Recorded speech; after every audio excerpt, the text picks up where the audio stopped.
Even I'm a little embarrassed at how badly I wanted this bag before I got it. I was salivating over this bag for months, maybe a year before I finally pulled the trigger on it, because it is an expensive bag.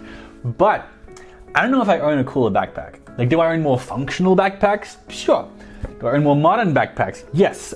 Can this backpack be worn with shorts? I mean, I feel like it's hard to wear something this old world with like your gym shorts or something, but is it the coolest and most durable backpack I own? Quite possibly. The Wilder backpack is a backpack that, relative to like Filson, the brand you're probably comparing it to in your mind, has thicker canvas and thicker leather and more functionality, and it's actually more American than Filson's bag. Specifically, I'm talking about the Journeyman backpack, which I also own from Filson, which I'll be comparing this bag to a little bit throughout this review. Why is it more American? Well, let's put the materials title card up. We're talking about materials now. Okay, so because Filson's canvas and twill come from British Millerin, a fantastic textiles manufacturer in Rochdale, England, while Bradley Mountain gets theirs from Fairfield Textiles, a fantastic manufacturer based in New Jersey. Both companies make their bags in the United States though, Filson in the Pacific Northwest and Bradley Mountain in California in San Diego in a tiny shop with just 4 full-time employees. So if supporting small American businesses is your vibe, definitely Bradley Mountain, this company here, is a better pick than Filson if that's specifically what you're after from a bag. So let's talk about this canvas on the Wilder bag from Bradley Mountain. It's really beautiful. It's such a beautiful bag. It's such beautiful canvas. I'm really wild about it. The Wilder is far and away the company's most popular bag, by the way. The company's owner, Tyler, designed it for a trip to Switzerland and Italy as like a one-off. It wasn't meant to be part of his product lineup, at least according to legend, but the bag held up so well, he decided to add it to Bradley Mountain's store. The canvas is 19.8 ounces per square yard, which is monstrously thick. Filson's here is 14 ounces for the record. It's also waxed, which is an old-fashioned way of making a material more waterproof. People first started doing it when they waxed the sails of boats because it made them catch more wind. And we've been waxing canvas for centuries because it's a very old-timey heritage kind of process, and waxed canvas jackets are super popular in this sort of area of, fashion. Not just because they're water resistant, but because beat up canvas looks even cooler when it's been waxed. It gives what fellow YouTuber Karl Moravsky calls a patina cheat code. So yeah, a lot of people prefer waxed canvas. This canvas is thick, it's hardy, the bag is totally unlined, and the other material I need to bring your attention to is this leather, of course, which is not just on the shoulder straps, it also totally covers the bottom for a really tough layer of reinforcement. They call it harness leather. It's described by the tannery as made, quote, using an exclusive blend of waxes, oils, and tallows. We hot stuff these leathers to bring out their inherent beauty. Through a traditional process called jack glazing, oils are brought to the surface to create a glossy finish that never masks the leather's natural grain. And it comes from Pennsylvania's famous tannery, Wickett and Craig, one of the very few tanneries in the United States that focuses on vegetable tanned leather. Over 90% of leather on earth is chrome tanned, which is much faster and cheaper, but vegetable tanned leather is typically more durable and more eco-friendly, and a lot of people prefer the way it ages. Interestingly, Wickett and Craig are also the ones who make the leather on the Filson Journeyman. So it's the same tannery, but a slightly different leather, because this leather, the bridal leather for Filson, is proprietary to them. It's a lot of work though to get these stud closures closed when you first get the bag. So like when you're trying to close the bag, it can take a while. It takes a good few seconds, especially if it's cold. It's really uncomfortable and actually like a little bit painful to get the leather to get the stud through the leather. So that's worth pointing out. It takes a while for the stud openings to soften up and open up because every time you do it, this leather does not relent easily. My pointer though is to get a screwdriver to open up the holes. You'll have an easier time if you do that. All right, so what is this bag? Like, what have they done with the materials I just spent so long describing to you? So the main compartment is 28.3 liters. That's 19 inches by 13 by 7. The bag is described as a 28-liter bag, but that doesn't include the front zipper pocket, which gives you an extra 3.5 liters of carry space. So as a firmly heritage bag, this isn't bristling with pockets and technical features. What you do have, thankfully, is you do get a laptop sleeve on the inside of the bag. It's not padded and there's nothing keeping the laptop in there, like a stud closure or Velcro or anything. And there are no other interior pockets either. It's a relatively simple bag, but you do get the laptop sleeve and it fits any size laptop. Mine's a big 16-inch one and it fits it just fine.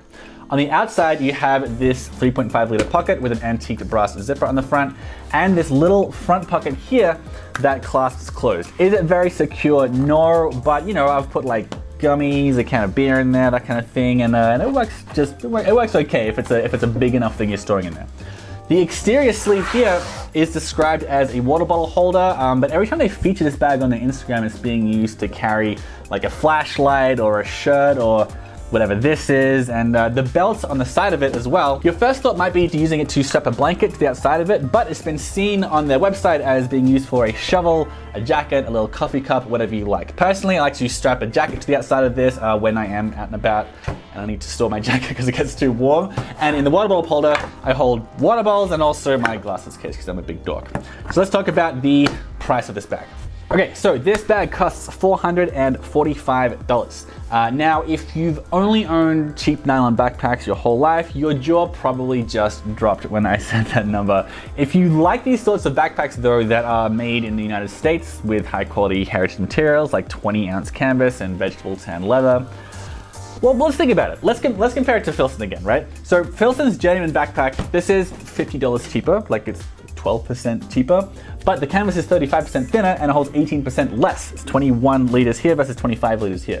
Plus it has more leather on it, like not just these like stud closures here, but also like this big strip of vegetable tan leather on the bottom, which reinforces it and makes it more protected as well. And the materials are more American as well, if that matters to you. I don't think anyone really cares, but if we're doing something like comparing these two American heritage brands, let's try to decide which is the most American. You know, it's Bradley Mountain. Filson's canvas and twill is British, and Bradley Mountain, it's American. And Bradley Mountain only has 4 employees versus Filson's thousands and thousands of employees. So there's a nicer feeling paying for a brand like this as well. So like, I'm not gonna pretend either of them are cheap bags. And the Genuine is definitely more, it's more versatile. Like, I mean, Jack Ryan wore it when he was running around the CIA, as I emphasized heavily in my original review. The Wilder is a lot more ostentatious and will look weirder in a boardroom. But thicker canvas, it's got more leather, it's a much smaller company as well, it's got more places to store your stuff, and it has more carry space, like more volume.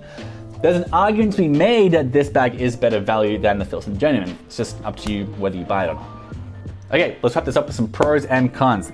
Thus far, the Wilder has the thickest canvas of any bag I've possessed. It's ultra durable. The leather is crazy thick and also ultra durable. The bottom is reinforced as well with it. Perhaps most importantly for some guys, it'll age really, really beautifully. Here's a bag after 5 years of really heavy use. Like, who doesn't want a bag that looks like that? It's gorgeous, you know? So durability and coolness, the old-fashioned frontier vibe. To be clear, those are the main reasons guys buy a bag like this. It'll last you a million years, you'll probably die still using this bag, and that's worth the money for a lot of guys. It lasts longer than your average nylon backpack and looks badass at the same time, and more badass with time. You've also got a water bottle holder here, you got these extra belts for strapping extra stuff to the outside of it, there's a laptop holder in here, and this design that combines a flap with these stud closures, it makes getting in and out of it a lot faster than a roll top like this smaller biographer bag from Bradley Mountain, and also any other roll top, because they usually use buckles, not studs, to close the roll top. And finally, like I just said, you can argue this is better value than Filson, and it's a small company, like a really small company, and everything comes from America. And these are all very good reasons to get a bag. And there are some potential downsides to this bag. Number one, I'll start small. I don't like this patch sewn to the front of it. I just don't like having logos on anything that I own. I can just cut that with a box cutter. I can cut these threads here and it'll come right off. Like, yes, fine. But just FYI, I don't like logos on my stuff. You might not either. The laptop sleeve isn't padded. There are no interior pockets. Like, this is like the old-fashioned design. Like, it does have some potential drawbacks, right? So those are 2 of them. The shoulder straps also aren't micro-adjustable if you're a fanatic for like precision strapping. Notice here that you just get like a few belt hole openings here as opposed to being able to adjust it down to the 1/10 of an inch, you know what I mean? There's also no sternum strap or anywhere to attach one if that's important to you. It is for a lot of guys. It's also, this sounds a bit girly, but it's very hard to close these stud closures while you're waiting for the leather to soften up. Like it's really, really thick, really, really tough leather, and it hurts your hands and it can take like a long time to get it closed. Again, as you're getting used to this bag, as you're breaking it all in. Another thing is the bag is not completely 100% rain proof. As you can see here, even when it's closed, there's like, if it's like windy or something, or if like the flap is just like kind of sitting open like that instead, it's possible that some water can get in there. Now, I have used this bag in rain and it's been fine. You just like kind of make sure it's tucked in and it's no big deal. And also this flap closure thing, it means that it is a lot easier to get in and out of, a lot faster to get in and out of relative to like a roll top or something like that. But that is something worth noting. However, the fact that it's not rainproof, I get that's annoying, and I get that some people aren't comfortable with this flap closure, because this is closed just about as tight as it can get. And you know, it's not crazy hard for someone to stick their hand in there. So that's the thing that bothers some people. That said, again, it's easy to get open and shut on the go, easier anyway. And also the fact that you have these nice long loops here that you're putting into it, it's actually quite easy to overfill the bag. So for me, for example, if I've got like a lot of stuff and it's like starting to have a kind of pile out over here, I think I've got some pictures of this happening to it.